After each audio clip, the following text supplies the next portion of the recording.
Major breaking news that happened overnight. Iranian state media is reporting that the nation's President Raisi and the country's foreign minister have died in a helicopter crash. Search teams arrived at the site of what was originally called a hard landing and found no sign of life.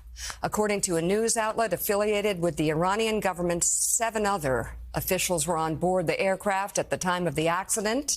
The Associated Press cites Iranian state TV as giving no immediate cause for the collision, although weather could be a factor. The group was returning from an event near Iran's border with Azerbaijan when the helicopter crashed. Heavy fog prevented search and rescue teams from finding the wreckage for hours.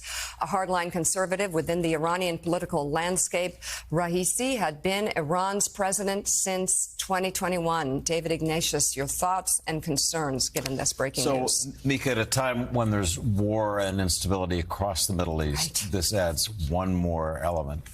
It's unlikely to mean any sharp change in Iranian policy. The true leader is the supreme leader, Ali Khamenei. He remains in charge, but he's 85. And Raisi, the president, was widely seen as the most likely successor to him. So this creates a kind of succession quandary for Iran. In the immediate future, the current vice president, whose name is Mohammad Mokhber, will become interim president in effect. Elections will be declared 50 days from now. In theory, we'll have a new Iranian president. That person isn't likely to be fundamentally different in terms of policies. This is a regime that moves in step. But in terms of the future after Ayatollah Khamenei, this is an interesting development. There's talk that Khamenei's own son, Mojtaba, might be a leading candidate. He's said to be favored by the IRGC. I just note one other interesting phenomenon here. Even as Iran has been deepening its confrontation with Israel, firing 100 ballistic missiles and more than 200 drones in April, none of which were successful, it's been trying to open more of a dialogue with the United States. Last week, an Iranian foreign ministry official met with Brett McGurk, our top NSC Middle East person in Oman, to talk about issues of mutual concern. At the time of that missile strike, the Iranians made an effort to contact the U.S. through the Swiss embassy, exchange messages, understand exactly who would do what. So I think we're heading into a period where, as Khamenei himself said, there'll be no disruption in Iranian policy. But think about it. You've got uncertainty in Iran. You've got uncertainty in Israel. You now have almost an open contest for future leadership of Israel. And you've got an American presidential election. You couldn't have a more unstable mix of factors over the Middle East at this most dangerous time. Joe. And certainly, Admiral, we've heard about the dangers, the great dangers that we've been facing in the region, obviously since October 7th, and certainly with Iran. I will say, though, it's fascinating hearing what David said regarding Iran's contacts with the Swiss embassy. I heard the same thing, and I'm sure you did too, after the killing of Soleimani. The Iranians fired some missiles at U.S. targets and then immediately told people in the region, please get back to the United States. That's it. We had to show some force for domestic consumption. You, of course, had the United States warning Iran back channel about an imminent attack, a terror attack a few months ago. Things are not always as cut and dry as they appear. And I'd just love for you to go through your decades of experience dealing in the region, dealing with Iran directly or indirectly, and give us your best read on where we go from here. The only thing I know for sure is that the Vice President of the United States will not be going to Tehran to attend this particular funeral. There's certainly no love lost between our two countries. But I think, Joe, you and David are right to highlight two aspects of this that jump out at me. Number one, the presidency of Iran, which will have to be filled and will be filled, is not the prize here. The prize is who is the next supreme leader.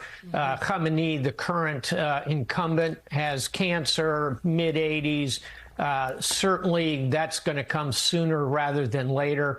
I'd put my money on his son more than anybody else, but nobody knows the answer to that question, and that's going to drive a lot of internal maneuver and politics. And, oh, by the way, if we think here in the United States we're prone to conspiracy theory, certainly Iran, its populace is prone to it, starved of actual information. Look for conspiracy theories that'll pop up about who might have manufactured this. Was Israel involved? Was the CIA part of this? The answer to all those questions are almost certainly no. Bad weather, probably bad maintenance, probably bad airmanship is what caused this. But the second big thing here, and again, you alluded to it a moment ago, is that Iran does not want this to explode into a wider regional war. This is the last thing they would want now while they're in the midst of their version of Game of Thrones here. So look for the Iranians to send signals to the United States, potentially to other actors in the region. They're close in the Arab world with Qatar. Relatively so. Look for them to signal, look, let us alone right now. We've got to sort this out. Yeah. Now's not the time for anyone to take advantage. And Richard, following up on that, obviously, this president died at a time when he'd been facing domestic unrest. Also, economically, Iran's been struggling. We can look back over the past 10, 15 years and see that Iran is divided. You sort of have red state Iran, blue state Iran, in that the urban center is far different than rural Iran. This is a country divided, trying to figure out its way forward. It would seem to me the last thing they would want to do is begin a regional war. Look, they got a lot on their plate. I agree. Let's say a few things, because I think both the Admiral and David got it exactly right. One is Raisi's legacy is not real impressive, Joe, and it gets at what you were saying. What was it about? It was about repression. He leaves a more divided society and real economic mismanagement. The currency is much weaker and so forth. That's essentially what he's done. I think the fact that he's out of the running because he's dead for the supreme leader is interesting, because it does go to his son. If it does go to Khamenei's son, then it raises real question of hereditary processes here.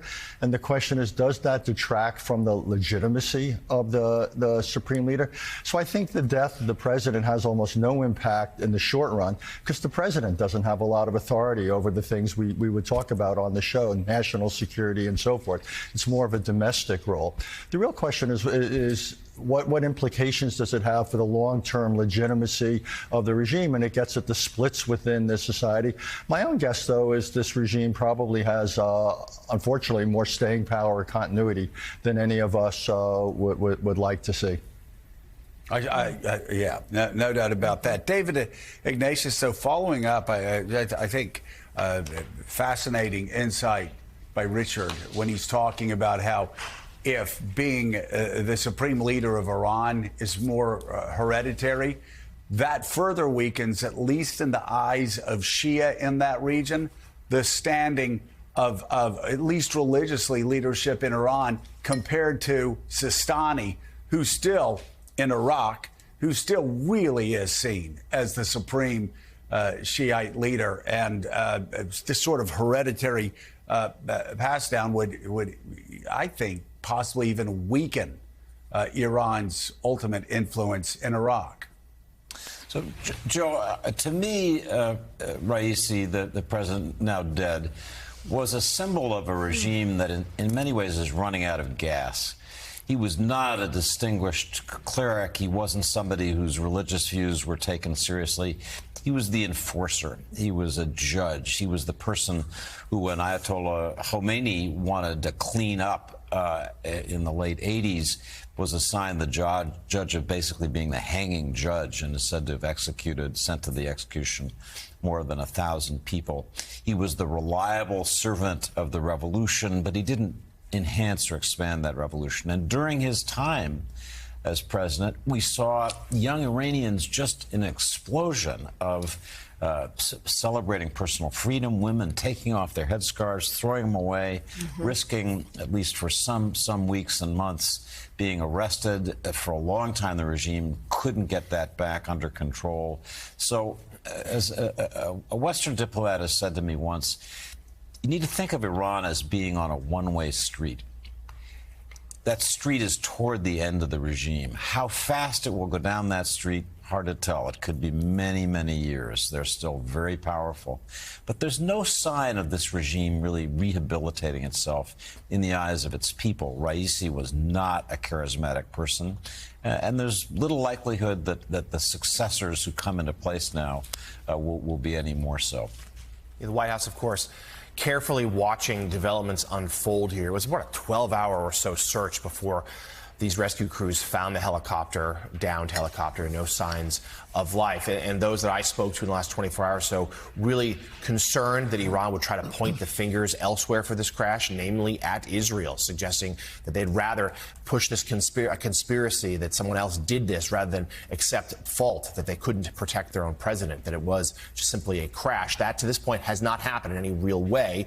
Doesn't mean, of course, that could not change in the days ahead. In a particularly unstable region, also, U.S. officials tell me they're watching what, if any, response there might be from some of Iran's proxy groups, Hezbollah and the like, if they try to use this as some sort of impetus to spark further violence at a time of real war in Gaza, at a time when the world is watching to see when Israel's push into Rafah might begin. But at least to this point, relatively calm. But if this, Mika, the helicopter's only been recovered in the last few hours. U.S. officials speaking to allies in the region to try to get a sense of stability there.